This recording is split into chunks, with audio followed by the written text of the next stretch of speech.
आइए जानते हैं आज की कुछ अंतर्राष्ट्रीय खबरों को। पहले एक नजर आज की हेडलाइंस पर। लोकसभा चुनाव से कम नहीं था हैदराबाद निगम चुनाव का रोमांच, 4 से 48 पर पहुंची भाजपा। एमएसपी पर कार्यकारी आदेश का प्रस्ताव रख सकती है सरकार, किसानों के साथ 5वें राउंड की बैठक आज। मीटिंग से पहले सरकार को किसानों का अल्टीमेटम। टिकरी बॉर्डर पर सुरक्षा के कड़े इंतजाम के बीच जमे किसान, आज हो सकती है वार्ता। हम कोरोना वैक्सीन पाने की दहलीज पर है, कहा प्रधानमंत्री नरेंद्र मोदी ने। मुसलमानों को बहुविवाह की इजाजत देने वाले कानून को चुनौती, सुप्रीम कोर्ट में दाखिल हुई याचिका।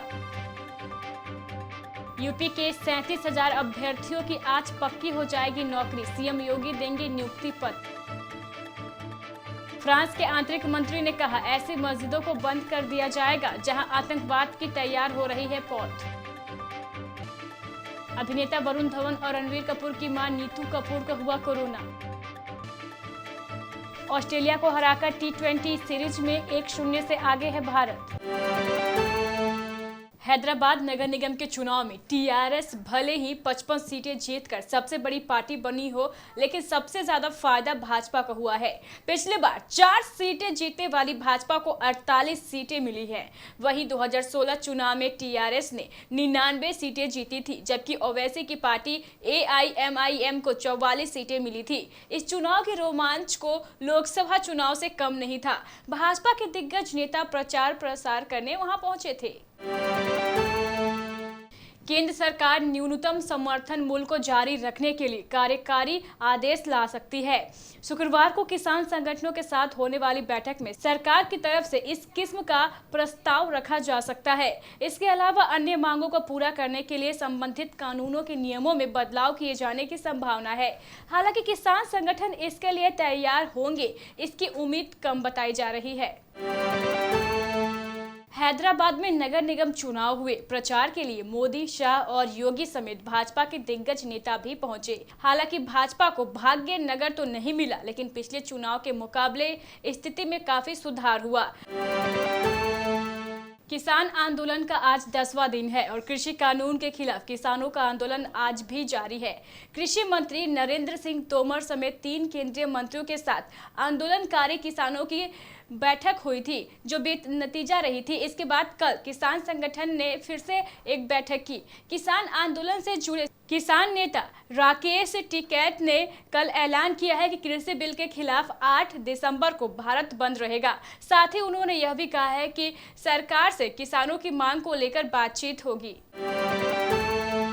कोरोना पर प्रधानमंत्री नरेंद्र मोदी ने कल एक सर्वदलीय बैठक की। उसके बाद उन्होंने कहा है कि हम कोविड-19 वैक्सीन पाने की दहलीज पर खड़े हैं।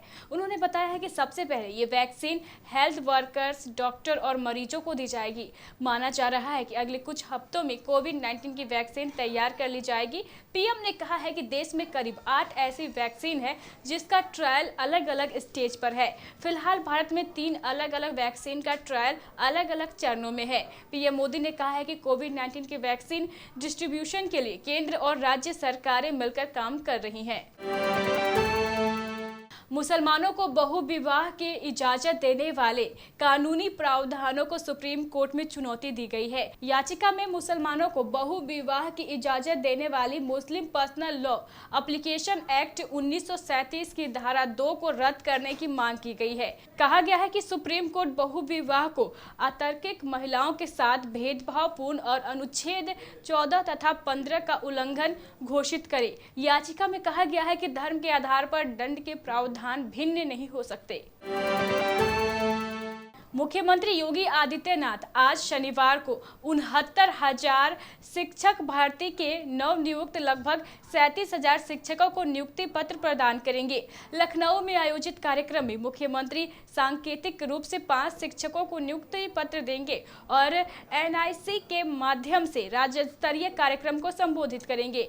इस अवसर पर वह नियुक्ति पत्र प्रदान करने वाले अभ्यर्थियों से संवाद भी करेंगे। फ्रांस में मुस्लिम कट्टरपंथियों के हमले के बाद लगातार निगरानी और सख्ती का दौर चल रहा है। अब सरकार ने ऐसी मस्जिदों को जांच के दायरे में लिया है जिसमें मुस्लिम कट्टरपंथियों और आतंकवादियों को तैयार किया जाता है। फ्रांस के आंतरिक मंत्री जेराल्ड डरमानिंग ने पुष्टि करते हुए कहा है कि ऐसी मस्जिदों को बंद कर दिया जाएगा जहां आतंकवाद के पौधे तैयार हो रहे हैं। अभिनेता वरुण धवन और रणबीर कपूर की मां नीतू कपूर शुक्रवार को चंडीगढ़ में जांच में कोरोना वायरस से संक्रमित पाए गए हैं। दोनों ही चंडीगढ़ में अनिल कपूर और कियारा आडवाणी के साथ अपनी अगले फिल्म जुग जुग जियो की शूटिंग कर रहे थे। पारिवारिक सूत्रों के अनुसार 62 साल के नीतू कपूर बेटे रणबीर कपूर की तरफ से जरूरी इंतजाम किए जाने के बाद अब मुंबई लौट रही है। सूत्र ने कहा वह आज जांच में कोरोना संक्रमित पाई गई है, इसलिए रणबीर ने उन्हें वापस लाने के लिए एयर एम्बुलेंस का इंतजाम किया है। यदि वह यहाँ रहेंगी तो उनका उचित रूप से अस्पताल में पृथक इंतजाम होगा, अन्यथा वह चंडीगढ़ में अकेली हो जाती हैं। भारत और ऑस्ट्रेलिया के बीच खेले गए पहले टी20 मैच में टीम इंडिया ने बेहतरीन प्रदर्शन करते हुए कंगारू टीम को 11 रनों से हराया। इस जीत के साथ ही भारत ने 3 मैचों की सीरीज में 1-0 की बढ़त बना ली है। टीम की तरफ से केएल राहुल 51 और रविंद्र जडेजा नॉट आउट 44 ने ताबड़तोड़ पारी खेली, जिसके चलते भारत ने 20 ओवरों में 7 विकेट खोकर 161 रन बनाए। जवाब में ऑस्ट्रेलिया की टीम ने 20 ओवरों में 7 विकेट खोकर 150 रन ही बना सकी। जडेजा की जगह कंकशन सब्स्टिट्यूशन के तौर पर मैदान पर आए युजवेंद्र चहल ने 3 विकेट झटके।